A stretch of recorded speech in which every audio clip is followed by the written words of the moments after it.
Biodiseño, un ensayo de Héctor Fernando García Santibáñez Saucedo, aportes conceptuales de diseño en las obras de los animales.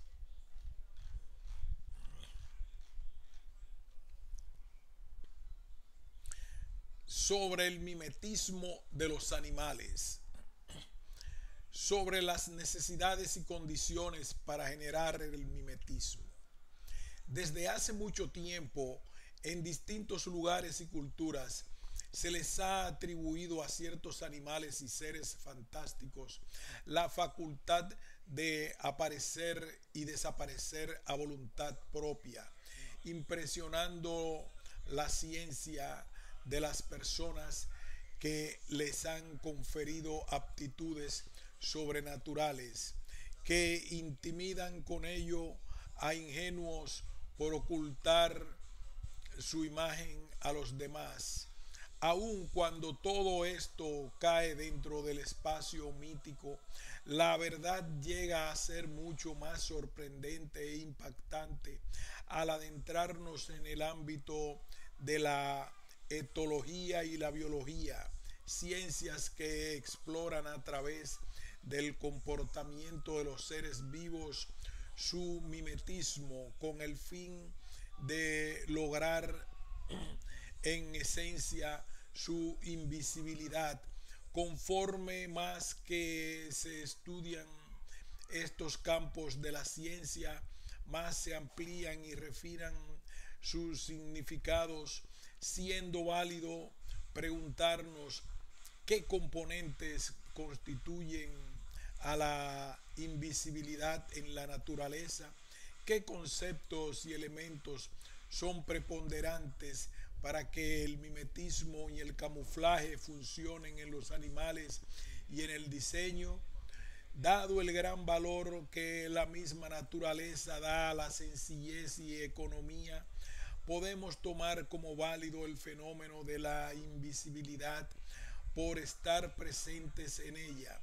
Tal propuesta puede ser comprobada inicialmente en ciertos animales como el Asplanchna, minúsculo microorganismo que presenta ciertas cualidades apropiadas para ser considerado literalmente invisible, debido a la transparencia de su cuerpo con que se ha integrado en el medio donde se desenvuelve. Dentro de los avances de la ciencia y el diseño gráfico, algunos ejemplos en que se experimenta la invisibilidad están encaminados poco a poco a alcanzar este ideal que siempre ha perseguido a la humanidad.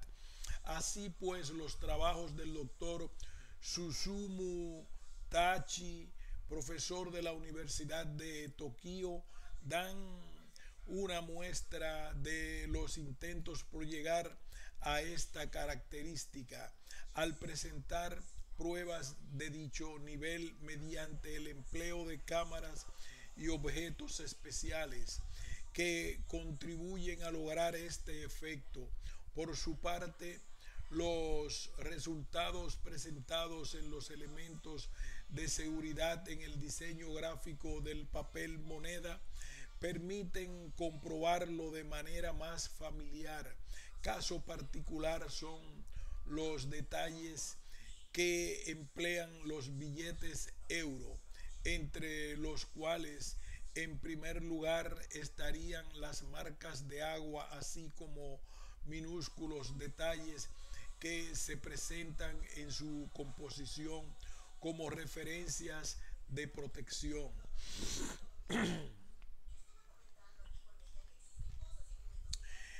Es un hecho evidente que cuando vamos conociendo la variedad de opciones que ofrece la naturaleza sobre estos mismos aspectos, podemos confirmar la importancia de las preguntas antes mencionadas por permitir enfocar la investigación hacia la objeción de respuestas que podrían ser aplicables de manera directa hacia soluciones óptimas de problemas que el profesional de diseño enfrente.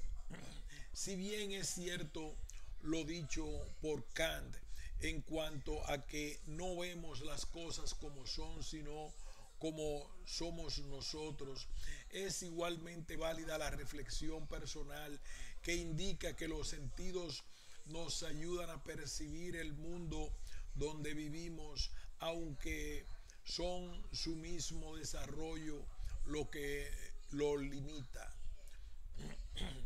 Sobre la interpretación del mimetismo y el camuflaje. En términos generales, la palabra mimetismo procede del griego mimesis, que significa la propiedad que poseen algunos seres vivos de imitar el aspecto exterior de otros, mientras que la palabra camuflaje proviene del francés camouflage o camoufler, y esta a su vez del italiano camuffare o camuffato, que significa vestir, disimular o disfrazar un elemento de manera diversa, con el fin de generar dificultad en su reconocimiento. Esta facultad puede extenderse hacia la forma o el comportamiento de un ser, sea vivo o no, llegando por tanto a entenderse como una falsificación al intentar engañar de manera indirecta a través de esta acción al perceptor. En lo particular nos estaremos abocando principalmente a los criterios que se centran en el mimetismo visual, aun cuando habremos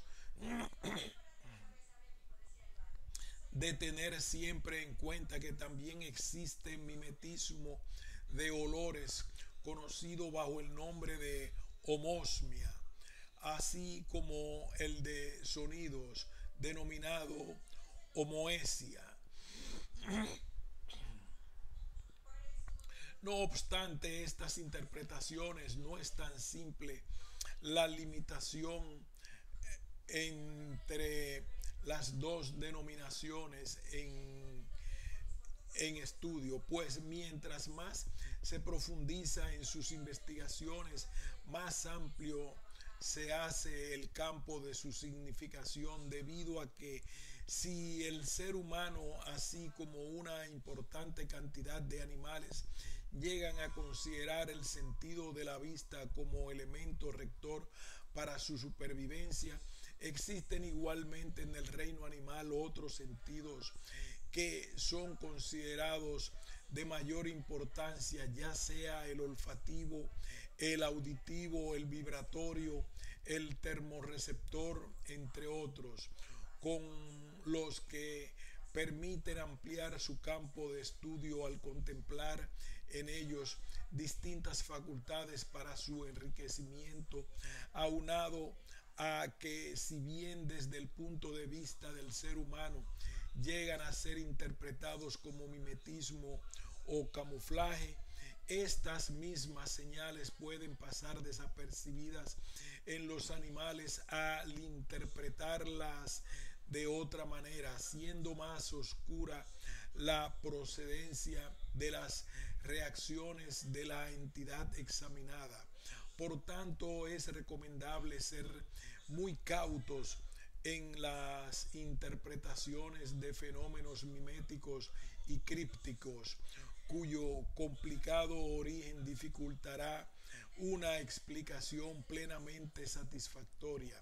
De acuerdo a las opiniones de varios investigadores, estas peculiaridades tienen su origen en mutaciones paralelas en formas afines. Según otros, estas serían el resultado de influencias del medio ambiente de carácter hereditario que han incidido sobre los seres que cohabitan en el mismo ambiente.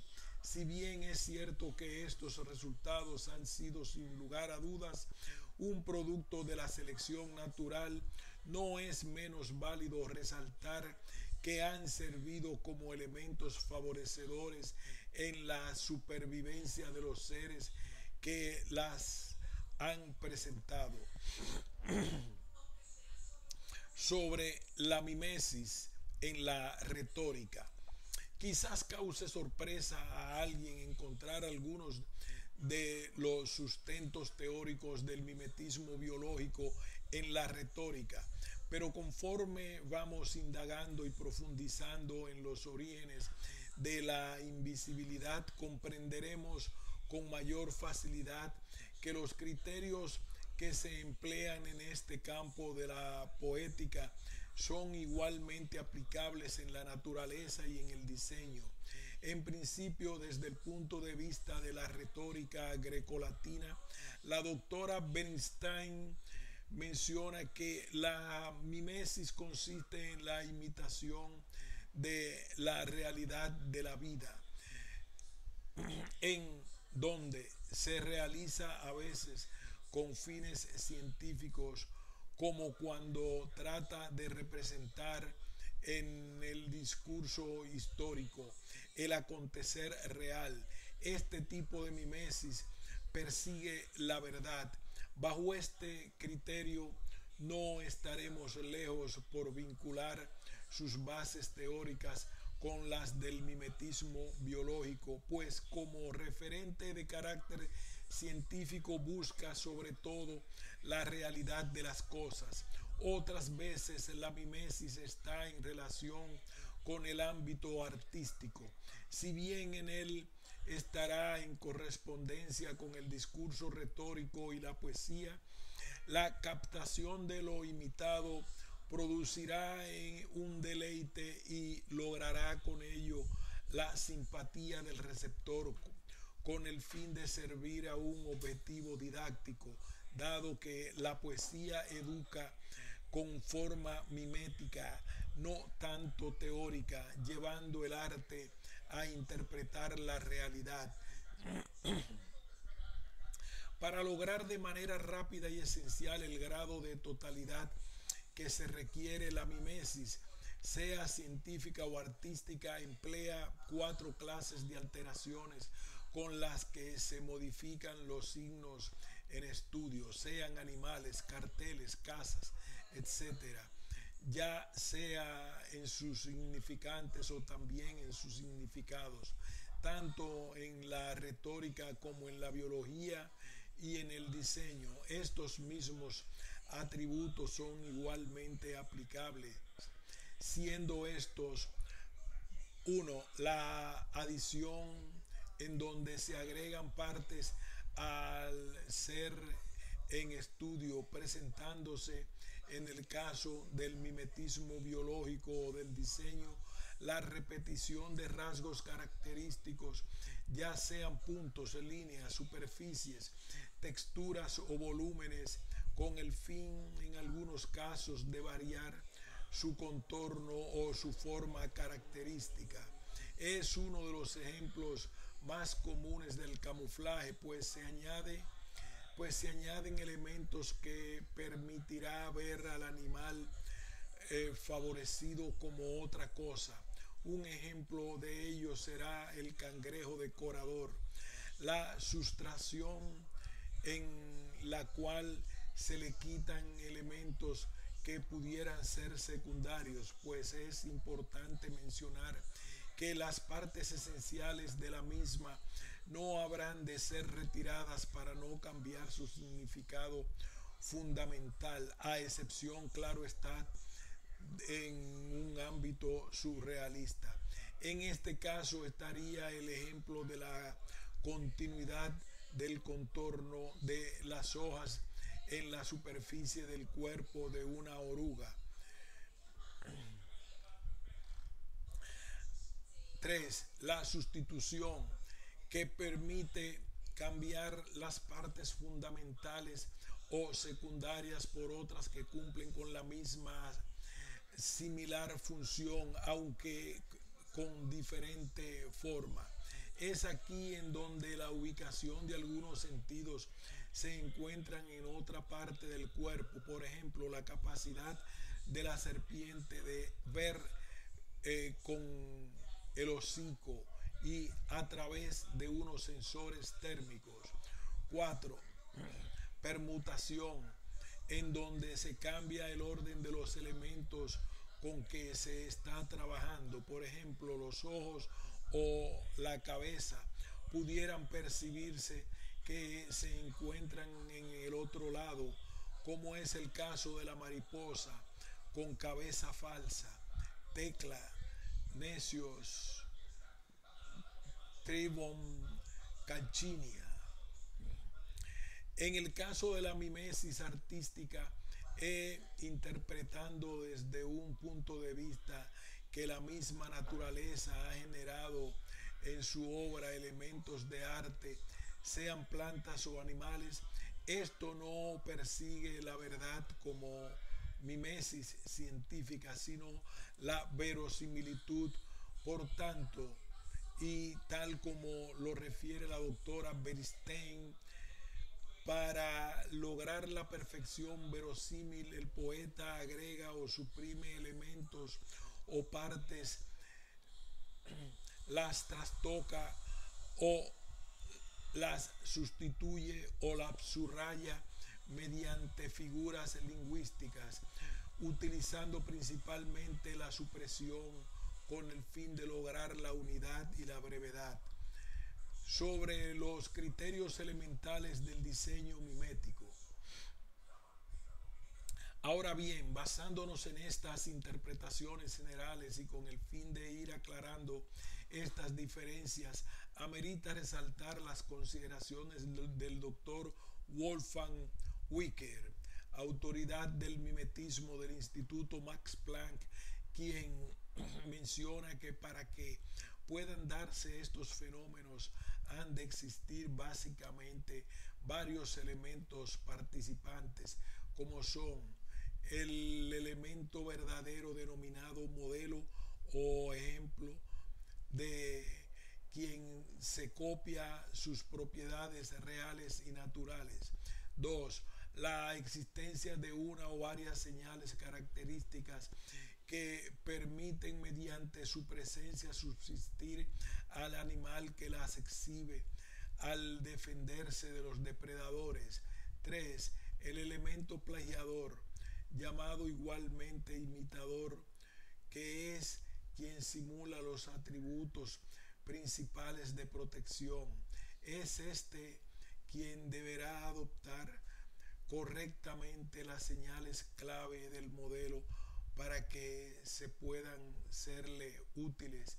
Y por último, y aunque no por ello de menor importancia, estaría el perceptor de señales o depredador, que desconoce por lo general las diferencias claves para distinguir al imitador del modelo y es finalmente quien juzga que también ha funcionado el mimetismo.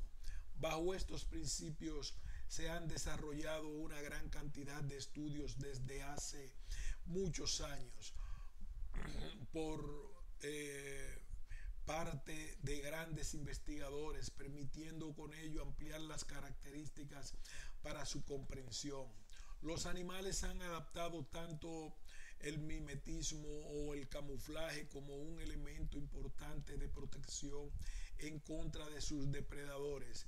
Los animales que usan el mimetismo les permite verse como otro animal, empleando colores, formas y comportamientos similares a un modelo de atributos generalmente repulsivos o peligrosos, con los cuales cambian su significado de animal apetitoso o dócil a repugnante y nocivo. Por otro lado, el animal que emplea el camuflaje le ayudará a percibirse como una cosa del ambiente en donde se encuentre, presentando en ello un parecido sorprendente a diversos objetos que les hará desaparecer perceptualmente en ese entorno. Para esto se auxilian de detalles gráficos en formas, colores y texturas para asemejarse a una ramita, una hoja, una espina, una flor, una piedra o incluso el excremento de algún animal. Conocida esta imitación como pseudocopria. De igual modo, presentan en ocasiones alteraciones en sus bordes para enfatizar su parecido a hojas, cortezas de árboles o líquenes que junto a la inmovilidad de sus cuerpos, llamado este fenómeno tanatosis, harán enfatizar más su credibilidad por aumentar su semejanza con el objeto copiado, generando en el depredador un desconcierto por no percibirlo en su forma habitual. Es común también notar que aun cuando se les llegue a mover, ellos permanecerán inmóviles durante cierto tiempo. Cabe mencionar que el mimetismo y el camuflaje no son exclusivos de los animales de presa, pues es frecuente también percibir estos fenómenos entre los predadores, los cuales son igualmente expertos en ocultarse, al tener este factor como un atributo preponderante para lograr atrapar a sus presas. Esto se demuestra con la facilidad en el tigre de Bengala, Panthera tigris, que llega a mezclarse tanto en sus movimientos como en su piel entre los altos tallos de la hierba, donde las mismas rayas que dividen su silueta le ayudan a esconderse para acechar a sus presas, interpretando por tanto este ejemplo como camuflaje. Prácticamente el camuflaje, llamado también mimetismo críptico o simplemente cripsis, se divide en tres tipos que son el homocromismo o coloración críptica, que es cuando un animal ha adoptado un color similar al medio ambiente en donde habita. El homomorfismo, que es cuando el animal se asemeja a una forma común del ambiente en donde se posa con frecuencia. Y finalmente, homotipia, que es cuando el animal ha adoptado conjuntamente tanto en la forma como en el color de su entorno, habiendo ejemplos muy numerosos de cada uno de ellos. Tras reconocer este hecho, si el animal se parece en forma, en color, así como en el comportamiento de otro animal, es cuando ya estamos hablando del mimetismo en sentido estricto. Desde la última década del siglo XIX, la ciencia ha adoptado en parte el pensamiento de Edward Bucknell Poulton, quien estableció ciertos criterios clasificatorios en su investigación sobre el color de los animales. Poulton entendió al mimetismo como una especie de defensa pasiva que oculta al organismo que lo emplea, interpretado como procríptico. Asimismo, puede otorgar en ciertas circunstancias una imagen fuerte y poderosa denominado pseudosemático, que ayuda a mantener con vida al animal. Cuando los colores sirven para ocultar al organismo, se denomina apatéticos. Cuando sirven para exhibir al organismo con intenciones reproductivas, son interpretados como epigámicos, y cuando advierten de su peligrosidad se le llama semáticos o aposemáticos, que alejan al atacante al amenazarles del posible riesgo que correrían al acercarse a su rival. Poulton organizó también el empleo de los colores en el mimetismo de los animales en 5 grandes grupos que son colores del valor fisiológico directo. Por ejemplo, el color oscuro absorbe más calor radiante. Colores de protección y semejanza agresiva. Por ejemplo, el camuflaje de la presa o del depredador. Colores protectores y mimetismo agresivo. Por ejemplo, la semejanza a un animal agresivo. Colores de advertencia, por ejemplo, las formas coloreadas brillantes que avisan un sabor u olor desagradable. 5. Colores exhibidores de cortejo, por ejemplo, la modificación de colores por la sensibilidad estéticas de las especies superiores. Cuando tenemos en cuenta la variedad de opciones conceptuales que se manifiestan en los animales, así como la importancia crítica para la existencia de su futura descendencia, pudiéramos caer en la tentación de conceder la posibilidad de que existan sencillos pensamientos relativos a cierto grado de conducta que van contribuyendo a refinar este tipo de manifestación formal entre las especies inferiores, pues este comportamiento nos seduce a pensar que de alguna manera ellos saben cómo son. No obstante, la explicación más convincente es otra. ¿Cómo se ha podido interpretar tal fenómeno? Maria Stamp Dawkins, de la Universidad de Oxford, denomina como imagen de búsqueda, search image, a ciertos criterios que debieran estar vinculados a este problema, aun cuando pudiera ser un tanto ambiguo por poseer varios sentidos, empleado en el contexto predador-presa. Este término refleja la experiencia adquirida por el depredador hacia su tipo de presa en especial.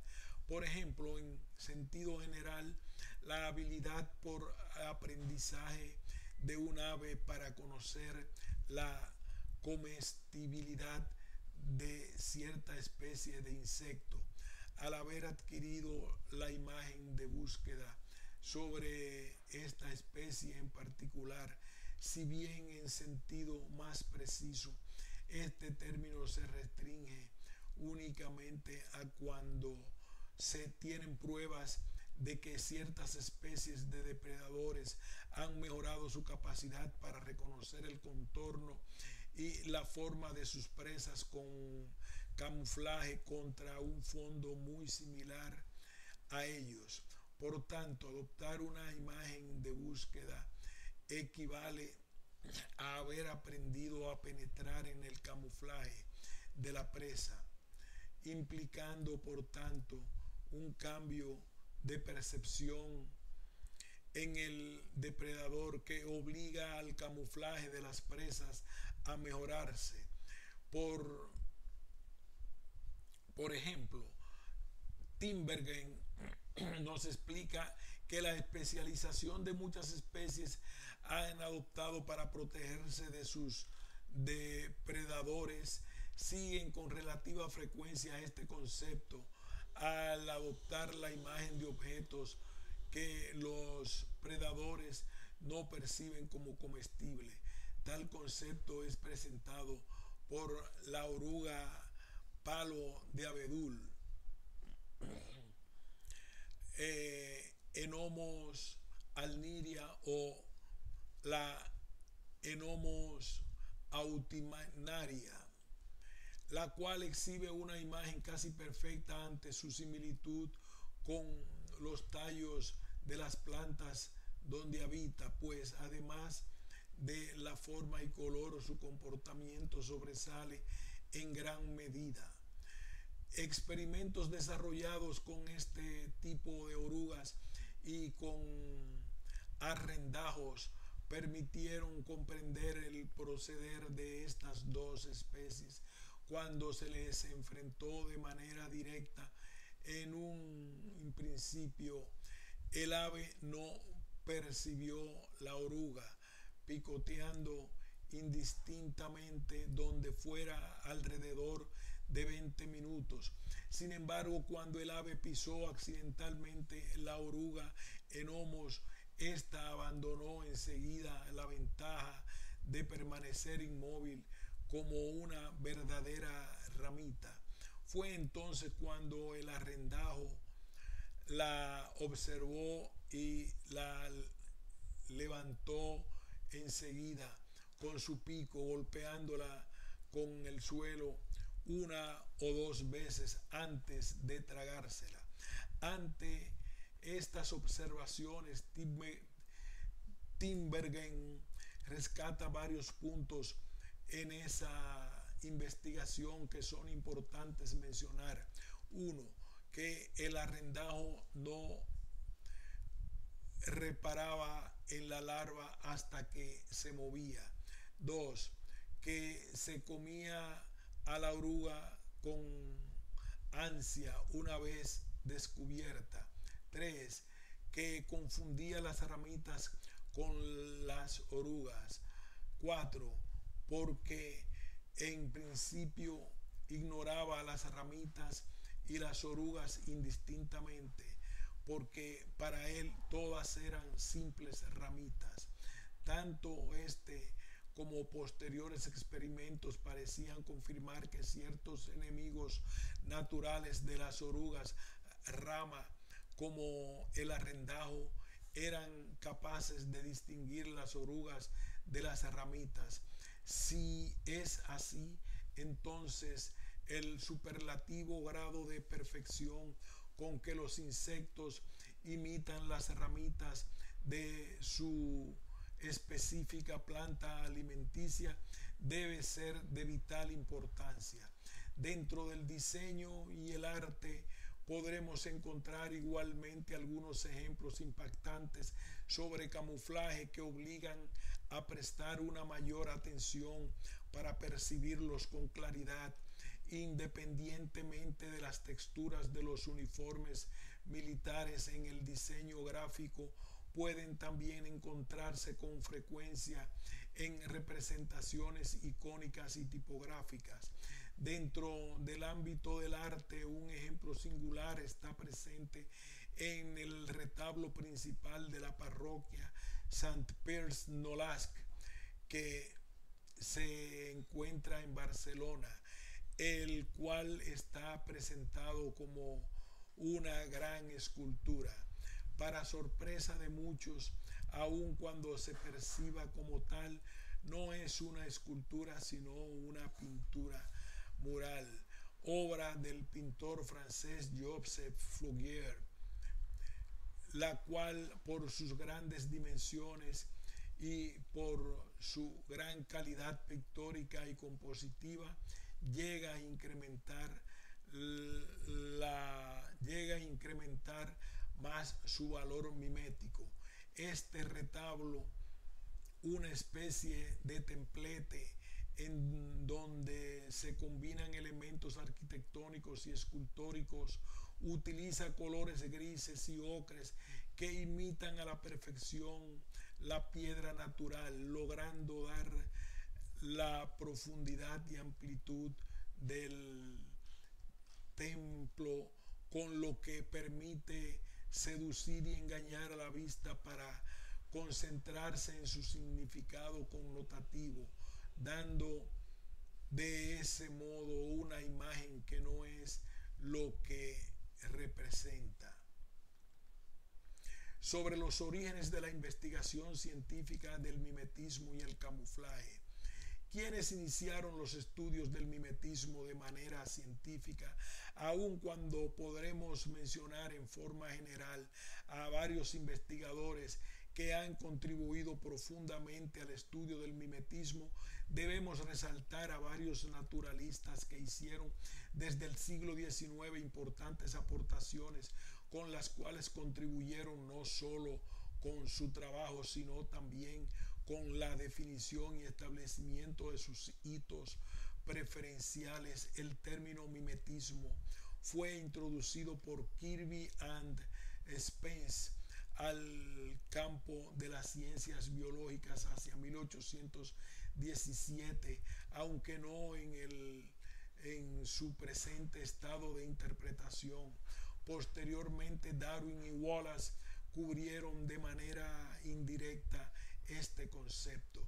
Sin embargo, fue a partir de Henry Walter Bates que el término se evidenció de manera clara, fundamentándose con muestras que comprobaran su significado. Amerita rescatar una cita expuesta posteriormente por parte de Alfred R. Wallace, quien en sus investigaciones sobre el viaje al archipiélago malayo en 1869 confirmó la importancia del camuflaje como un trascendente campo de estudio al citar que la Calima paralecta, mariposa no menos notable, tiene la propiedad de posarse en las ramas secas y cuando levanta las alas y las une con su contorno semeja exactamente una hoja marchita. Estas especies de disfraz hizo que me fuera muy difícil encontrar uno de estos insectos, pues cuando se posaba confundíanse con las hojas de tal manera que pasaban inadvertidos. Ya desde 1865 este investigador se había sentido motivado a estudiar sobre este campo a tal punto de formular una serie de observaciones sobre los mimetismos que actualmente son conocidos como leyes de Wallace, donde se indican, entre otras, la semejanza se manifiesta solo en los caracteres visibles. En la organización interna, la especie mimética corresponde con los de su grupo taxonómico. 2. La especie mimética parece sacar ventaja de su parecido con la especie modelo por ser más pobre en sus medios de defensa. 3. La especie mimética debe vivir en la misma zona que la especie modelo. 4. Las especies miméticas son menos numerosas que las respectivas especies modelos. 5.